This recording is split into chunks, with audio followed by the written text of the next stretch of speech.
Bom dia a todos. Bom dia. Graça e paz. Amém. Prazer a gente poder estar reunido aqui hoje, nesse dia 25 de agosto, muito festivo para nós. Aqueles que chegaram um pouco depois, o Márcio estava fazendo uma apresentação aqui no início do culto, lembrando que hoje a nossa igreja completa 123 anos. Não esta igreja aqui, né? Mas a Igreja Cristã Evangélica do Brasil, como costumamos falar, a nossa denominação, né, aquilo que nós existimos então há 123 anos. E hoje a Igreja Cristã Evangélica Paulistana, que é a primeira igreja lá no centro de São Paulo, está fazendo nesse momento lá um café da manhã, depois eles vão ter um culto e depois eles vão ter um almoço. A gente precisa imitar isso ano que vem. Eu fiquei com inveja deles fazerem tudo isso. Muito bem, nós vamos continuar então o nosso contexto aqui, caminhando pelas Escrituras, na carta de Paulo aos Efésios. E hoje a gente chegou aí no capítulo 2, versículo 10 em diante. Quem não pegou o boletim, no boletim tem o texto em português e inglês para você acompanhar. Você que tem o costume de trazer a sua Bíblia, abra ela aí em Efésios capítulo 2, nós vamos ler do versículo 10 até o versículo 22. É provável que às vezes você possa ter a sua Bíblia numa versão diferente. Nós estamos usando aqui, a nossa versão é a NAA, tá? É a nova versão atualizada, né? Então é a NAA. E o texto que nós lemos na NAA diz assim, Efésios 2:10: Pois somos feitura dele, criados em Cristo Jesus para boas obras, as quais Deus de antemão preparou para que andássemos nela. Portanto, lembrem-se de que no passado vocês eram gentios na carne, por aqueles que se intitulavam circuncisão, que é feita na carne por mãos humanas. Naquele tempo vocês estavam sem Cristo, separados da comunidade de Israel e estranhos às alianças da promessa, não tendo esperança e sem Deus no mundo. Mas agora em Cristo Jesus, vocês que antes estavam longe, foram aproximados pelo sangue de Cristo, porque Ele é a nossa paz. De dois povos Ele fez um só, e na sua carne derrubou a parede de separação que estava no meio, a inimizade. Cristo aboliu a lei dos mandamentos na forma de ordenança, para que dos dois criasse em si mesmo uma nova humanidade, fazendo a paz, e reconciliasse ambos em um só corpo com Deus, por meio da cruz, destruindo a inimizade por meio dela.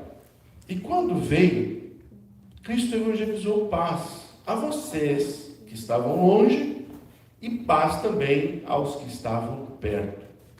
Porque por meio dele, ambos temos acesso ao Pai em um só Espírito. Assim, vocês não são mais estrangeiros e peregrinos, mas concidadãos dos santos e membros da família de Deus, edificados sobre o fundamento dos apóstolos e profetas, sendo Ele mesmo, Cristo Jesus, a pedra angular. Nele, todo edifício bem ajustado cresce, para ser um santuário dedicado ao Senhor.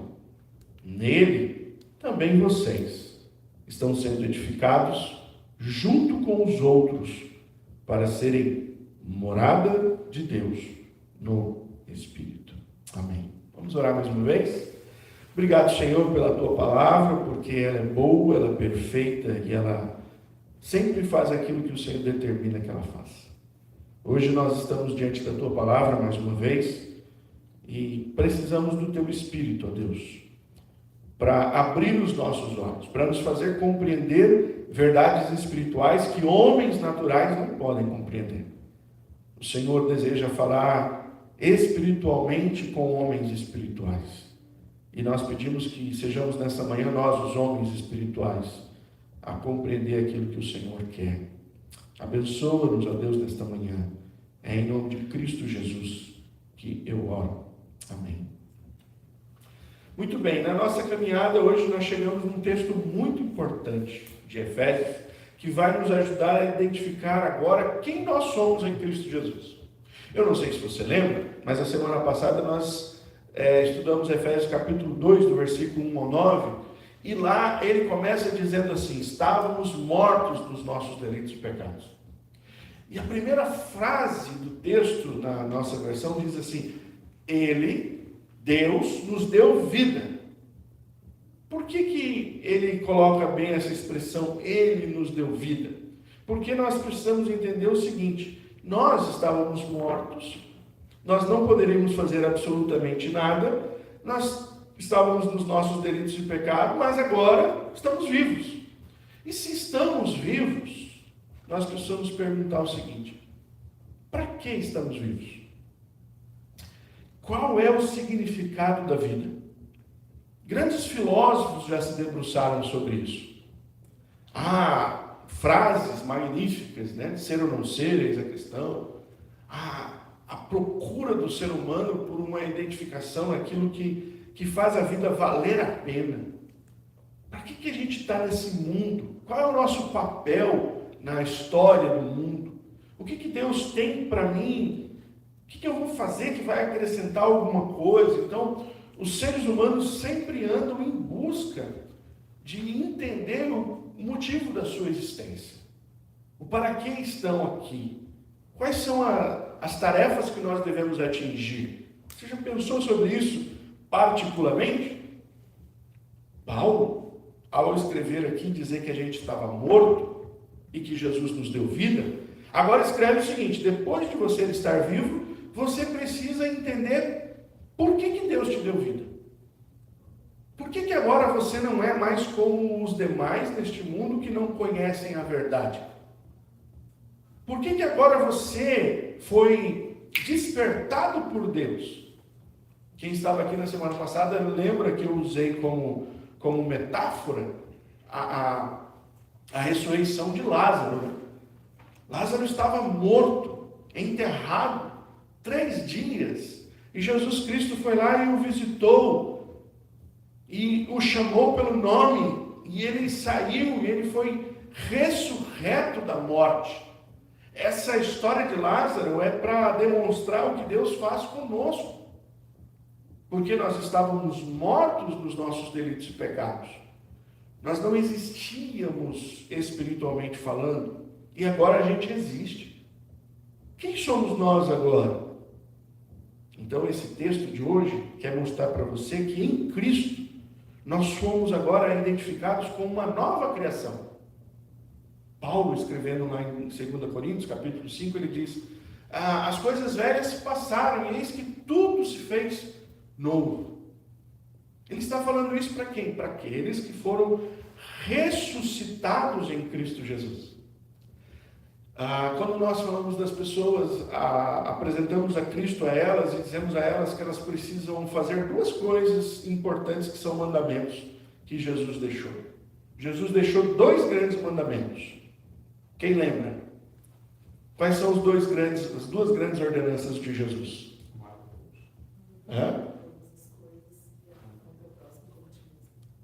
Mas não são essas as ordenanças, são 2 outras ordenanças. Essa é boa.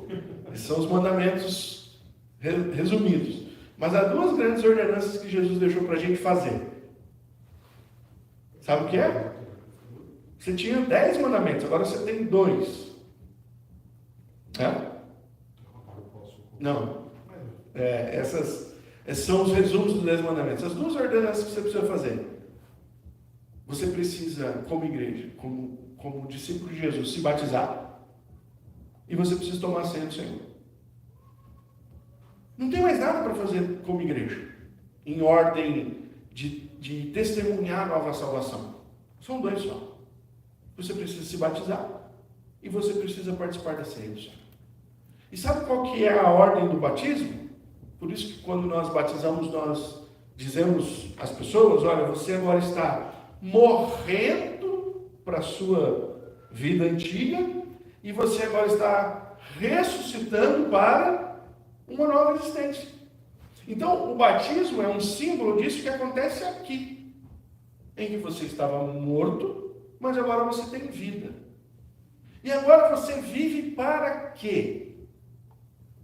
Porque deve existir um motivo de Deus tirar você do sepulcro. Deve existir uma coisa que Deus quer com você, porque Ele te despertou. Porque senão Deus deixava morto. Por que Deus foi lá e tirou Lázaro do túmulo? Quantos outros morreram e não foram tirados do túmulo? Porque Deus tinha um propósito naquela história com Lázaro.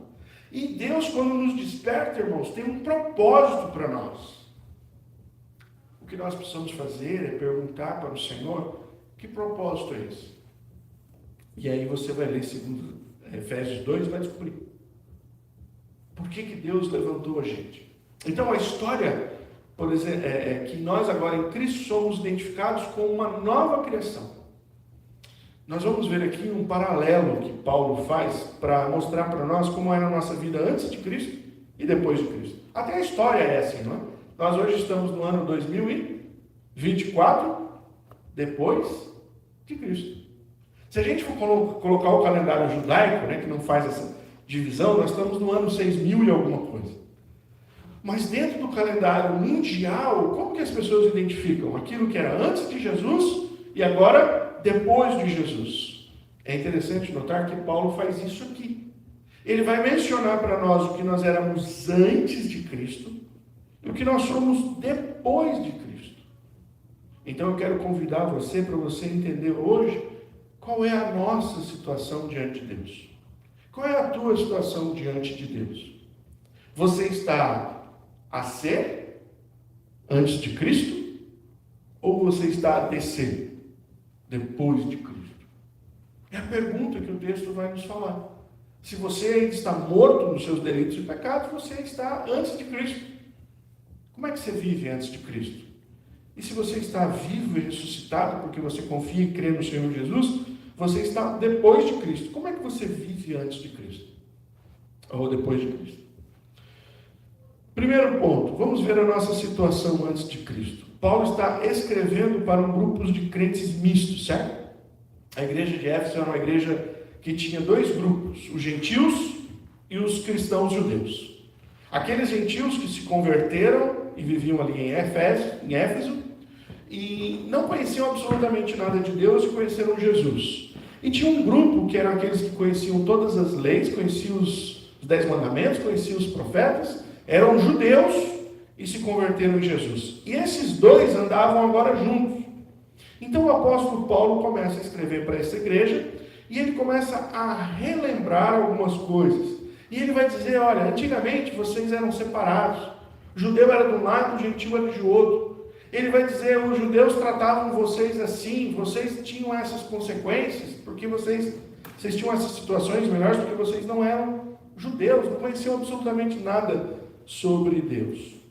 Então eu quero ver 4 coisas que nós éramos antes de conhecer a Cristo. Primeiro, nós éramos incircuncisos. Palavra bonita, né? Incircuncisos. Nós sabemos que a circuncisão é uma prova da aliança de Deus com o homem lá no judaísmo. O que era a circuncisão?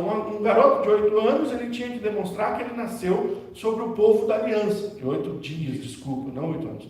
Ele tinha que mostrar que ele nasceu sobre a aliança. Então era colocado ele numa pedra, pegava uma outra pedrinha bem afiada e pegava o prepúcio do pênis do garoto e cortava. E ali que se fazia era uma circuncisão.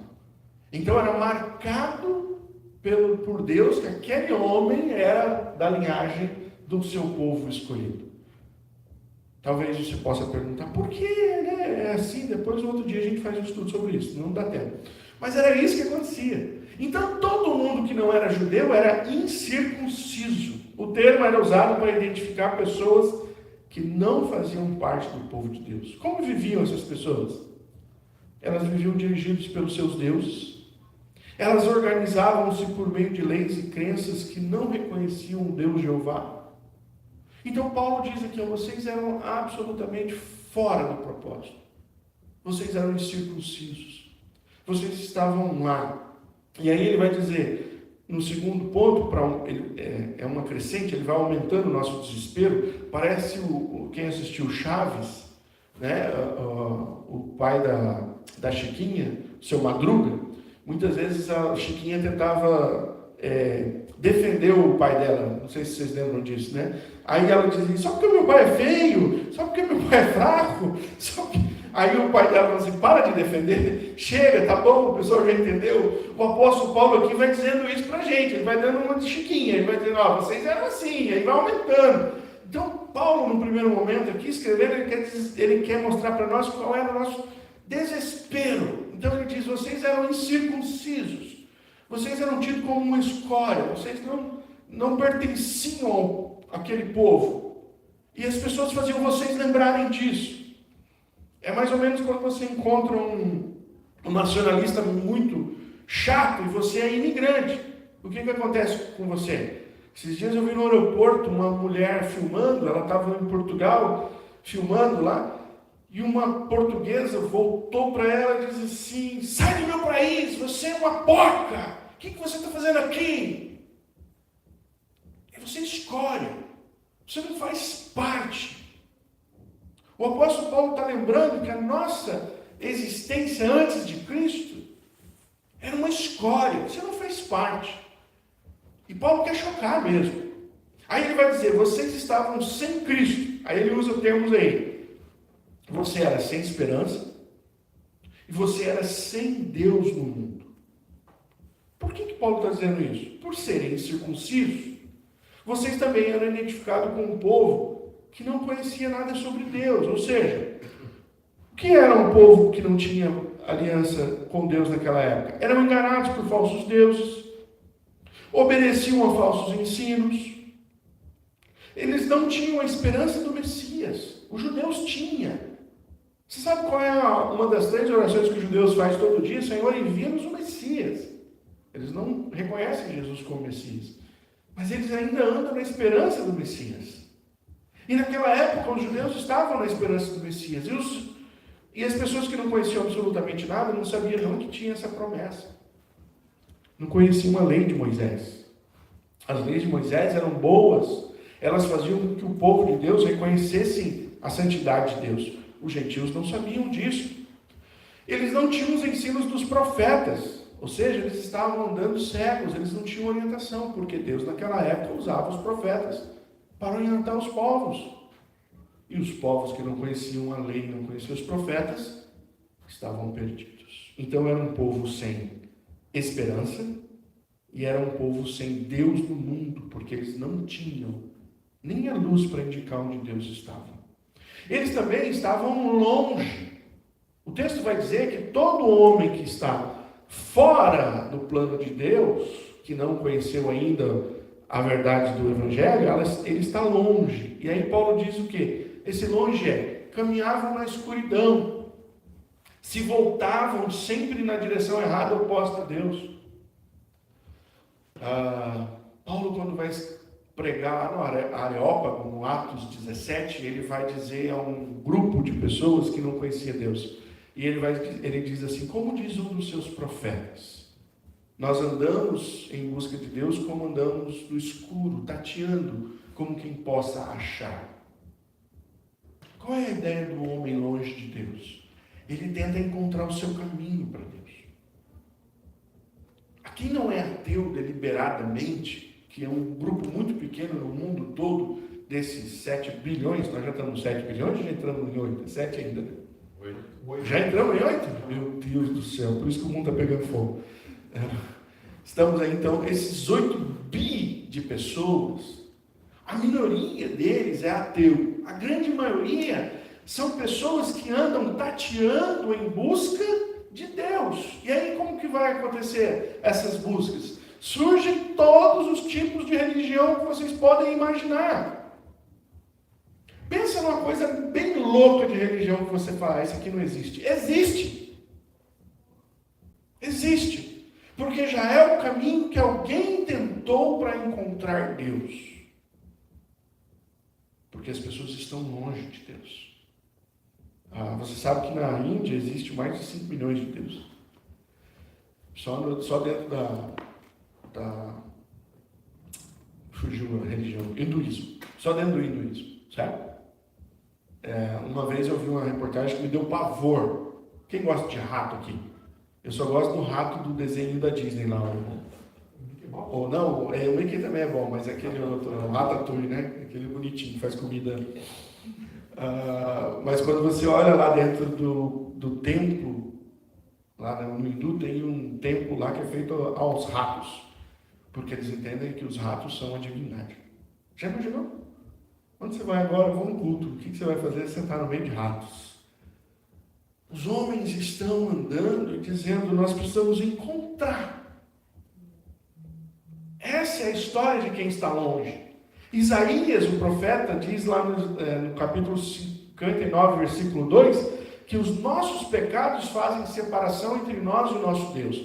Então os homens estão cada vez mais andando na escuridão, e isso vai nos afundando cada dia mais na escuridão do pecado, das coisas que eles não conseguem compreender. E aí a gente vai vendo tanta loucura que tem no mundo. E algumas delas são os homens atrás de encontrar Deus. Então Paulo diz, vocês estavam longe. Paulo ainda aumenta o desespero, dizendo para nós que nós éramos estrangeiros e peregrinos, ou seja, não tínhamos herança como tinham os judeus. Qual era a herança dos judeus? Deus salvou o povo lá em Abraão e disse, eu tenho uma aliança com vocês têm uma herança comigo, vocês vão ter uma terra, vocês vão ser prósperos, vocês vão ser isso, ou os povos virão até vocês. Deus tem um monte de promessa para o povo judeu, certo? Está tudo lá no Antigo Testamento. Quando chegava o gentil, tinha o quê? Nada. Absolutamente nada. Então Deus diz para eles, nem herança vocês tinham. Vocês não tinham comunhão com o povo de Deus. Essa era a história de vocês. Dá para piorar? Dá, mas a gente não tem tempo. Paulo vai mais fundo. Mas graças a Deus, o capítulo 2, versículo 1 diz, Ele vos deu vida, estando vocês mortos nos vossos delitos e pecados. Legal! Estou vivo. O que eu vou fazer agora com a vida? Qual a ideia de viver? Porque não pode ser uma coisa básica, não pode ser a mesma coisa sempre. Não pode ser essa chatice de chegar e trabalhar o dia, depois chega em casa, assiste Netflix, não sei o quê, vai dormir e acorda no outro dia e vou passar, e daqui a pouco eu olho para o tempo e digo, caramba, eu estou com 60 anos, meu Deus, eu estou com 70, está chegando a hora. E acabou, e o que eu fiz da vida? O que foi a vida para mim? Qual é o grande interesse que Deus tem em me deixar vivo? Por que Ele me escolheu para estar vivo no momento em que estou, na onde eu estou? Paulo vai dizer à igreja que nós temos agora uma nova situação depois de Cristo. A realidade agora mudou. Foi mudada por quem? Por Jesus, não foi por mim. Eu estava morto. Ele nos deu vida. Ele é o agente ativo. Eu sou o agente passivo. Eu estava lá, eu não ia reclamar de nada. O morto não reclama. Eu falei aqui essa semana passada. O morto não reclama. Se chegar no velório lá e o morto estiver no lugar errado, fala, vamos tirar daqui esse morto, gente. Põe ele para lá. Ele não vai reclamar. Não reclama. Se você falar que ele vai numa Kombi para o cemitério, ele não vai reclamar. Nós éramos passivos diante de Deus, porque nós estávamos mortos. Mas um Deus ativo, poderoso nos encontrou. E agora nós estamos vivos. E o que mudou por estarmos vivos agora? A Bíblia diz que nós estávamos longe, certo? Mas agora ele vai dizer, vocês agora foram aproximados diante de Deus. Lembra? Isaías, os vossos pecados fazem separação entre vós e o vosso Deus, mas agora nós fomos aproximados de Deus. Que milagre! Quem fez isso? E o texto diz, fomos aproximados pelo seu sangue. Uma das doutrinas apresentada nas Escrituras desde Gênesis, é que Deus requer o sangue do justo pelo injusto. Vocês lembram quando Adão e Eva pecou, o que eles fizeram? Qual foi a primeira... Primeira não, né? Qual foi a segunda profissão do mundo todo? A primeira era cuidar do jardim. Vocês lembram? Deus criou o homem e falou assim, vai cuidar do jardim. Ou seja, a primeira profissão já está explicada na Bíblia. Qual a segunda profissão na Bíblia? Vocês sabem? Costureiro, alfaiates. Adão e Eva viraram alfaiates de repente. Por quê? Porque eles pecaram e viram que estavam nus. O que eles fizeram? A Bíblia diz, foram lá, pegaram folhas e cozeram, costuraram uma roupa para si. E então aquilo que dava vergonha para eles diante de Deus, eles chegaram diante de Deus e disseram, resolveu. Ó o look. Tá tudo certo. Tá tudo resolvido. O Senhor não precisa nem dar bronca em nós mais. A gente já consertou. Aí Deus olhou para ele e disse, roupa feia. Para mim não serve. Espera aí que eu vou resolver. Deus pega um animal. Mata um animal. Tira a pele do animal. Faz uma roupa e dá para Adão e Eva. Diz, é essa aqui que eu quero. Sabe por quê? Porque Deus queria ensinar para eles o preço do pecado. O preço do pecado de vocês não pode ser resolvido por uma costureira. Não pode ser resolvido por uma palmeira entrelaçada para tentar resolver o problema. O preço do pecado é e sempre será o sangue do justo em favor do pecador. E é isso que o Paulo diz aqui agora. Vocês estavam longe, mas o Cordeiro de Deus que tira o pecado do mundo, Jesus Cristo, morreu. E o sangue de Jesus agora faz você se aproximar de Deus. Sabe como é que Deus ensinou isso para o povo judeu lá no Antigo Testamento? Ele mandou o povo criar um tabernáculo. E no tabernáculo tinha um lugar chamado Santo dos Santos. E dentro desse lugar, Deus pedia para fazer uma vez por ano um sacrifício animal. E sabe quem podia entrar nesse lugar? Um homem que era o sumo sacerdote. Sabe o que ele tinha que fazer para entrar nesse lugar? Era um ritual louco. Ele não podia nem dormir na noite anterior para não ter sonhos impuros. Ele tinha que usar uma veste que Deus mandou usar, sacerdotal. Sabe como é que ele entrava dentro do Santo dos Santos? Amarravam uma corda no pé dele para ele entrar no Santo dos Santos. Sabe por quê? Porque podia dar ruim e ele podia morrer nesse serviço. Lá no Brasil tem 30% de periculosidade quando você trabalha num negócio meio perigoso. Né? Imagina como que era um sumo sacerdote. Devia ser 200% pelo menos de periculosidade. Porque ele entrava no Santo dos Santos. E se ele estivesse em pecado, Deus não aceitasse seu sacrifício por ele primeiro, ele tinha que fazer por ele primeiro, ele ia morrer. E ele tinha sinos nas suas vestes. Porque o pessoal ficava na porta assim, ó. Peraí, tá tocando o sino, tá tudo bem, gente. Tô ouvindo o sino, ó, não morreu ainda. Era isso. Aí sabe o que Deus faz depois com tudo isso? Quando Jesus morre, a Bíblia diz que o véu do santuário foi rasgado de cima para baixo. Aquele único homem que podia entrar na presença de Deus, uma vez por ano, para representar toda a nação, perdeu o emprego periculoso. Sabe quem nos conta isso? Hebreus, capítulo 10, verso 19 e 20, diz assim: portanto, irmãos, temos plena confiança para entrar no Santo dos Santos, pelo sangue de Jesus, por um novo e vivo caminho, que ele nos abriu por meio do véu, isto é, o seu próprio santo corpo.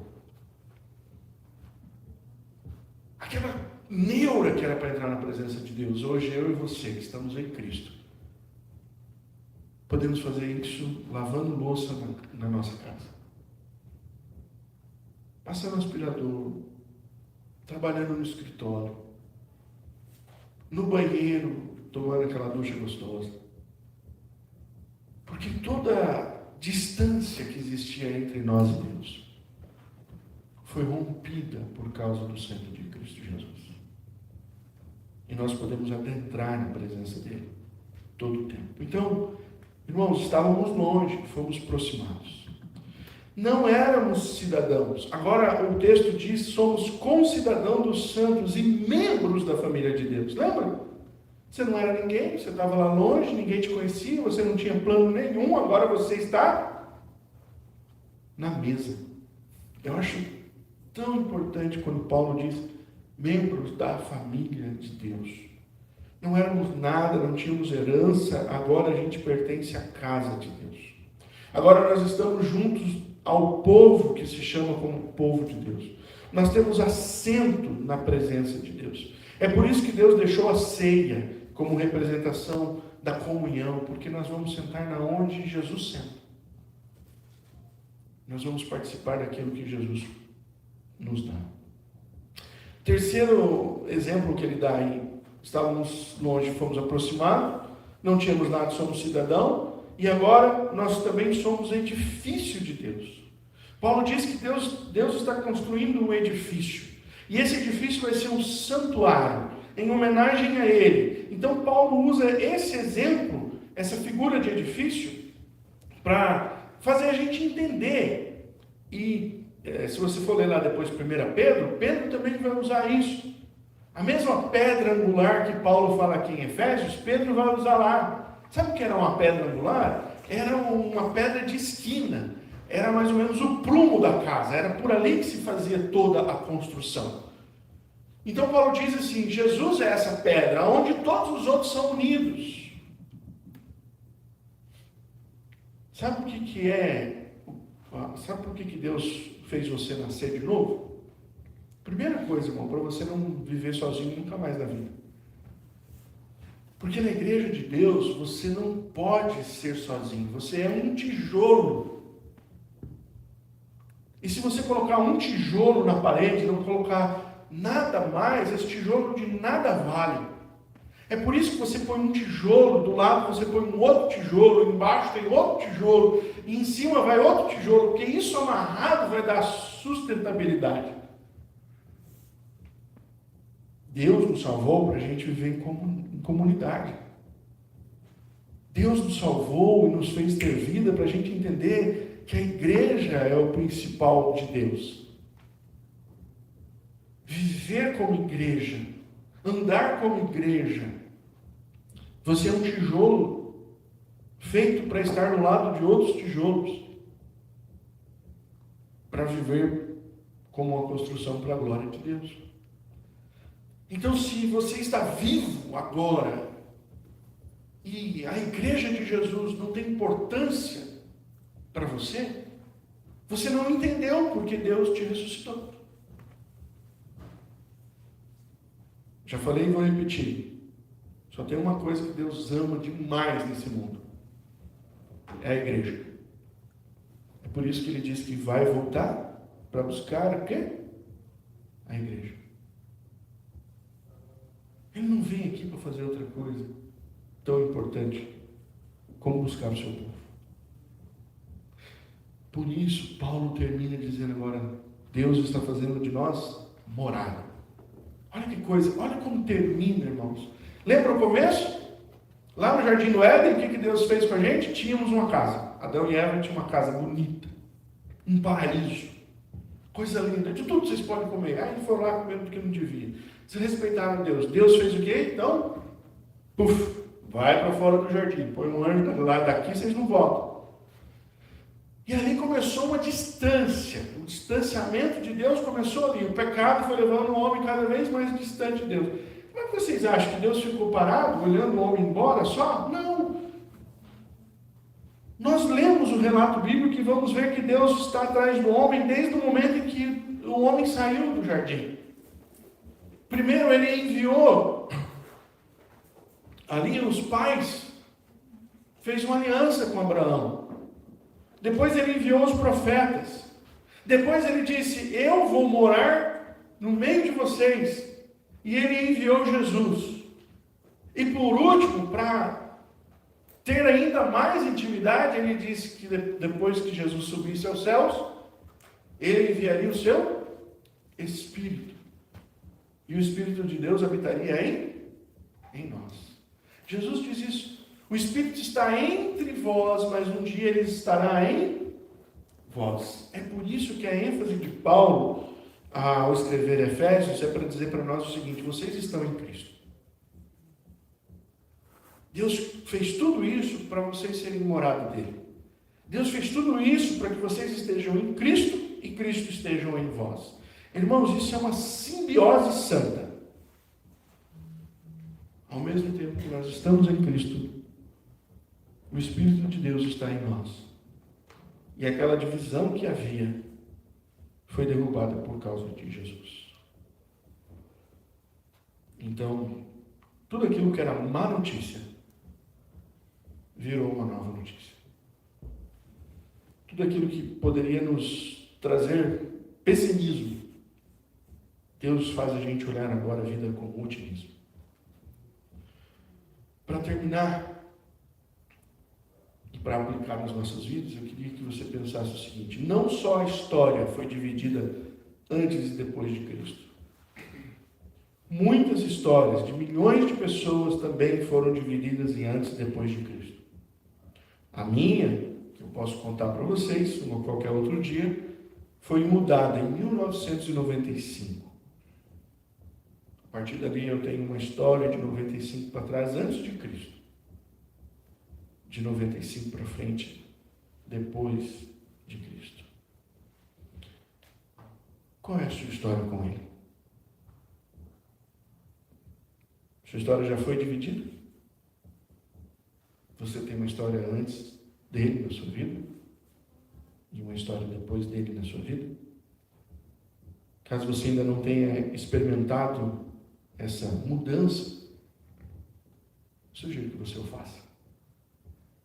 Que você ore ao Senhor e diga: Senhor, eu quero deixar de ser esse que está longe, esse que não tem herança, esse que não tem perspectiva, esse que está morto, e ter vida, e ter sonhos, e ter propósitos, e saber para o que eu vivo, porque a palavra de Deus revela. É Cristo Jesus quem pode fazer isso por você.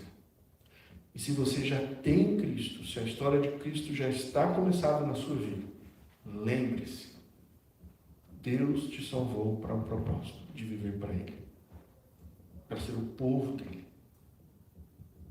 Porque se você viver nesse mundo como se não tivesse finalidade, você não entendeu o porquê Jesus te ressuscitou dos mortos. Vamos orar?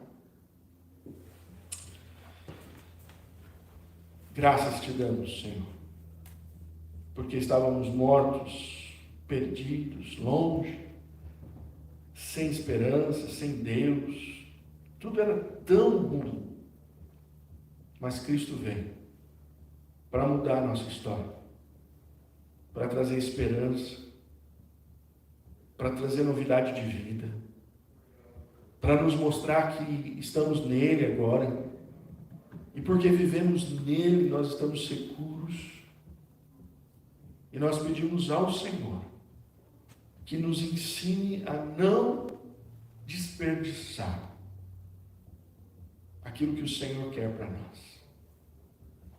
Usa o teu Espírito e fala conosco. Usa a tua palavra e fala conosco. E se alguém, ao ouvir essa mensagem aqui ou em outro lugar, em outro momento, ainda não tem Cristo como Senhor, Deus, que o teu Espírito desperte este coração. E que haja transformação e mudança. Que assim como o Senhor chamou Lázaro do túmulo, o Senhor chame e o traga de volta à vida. É em nome de Jesus que eu oro.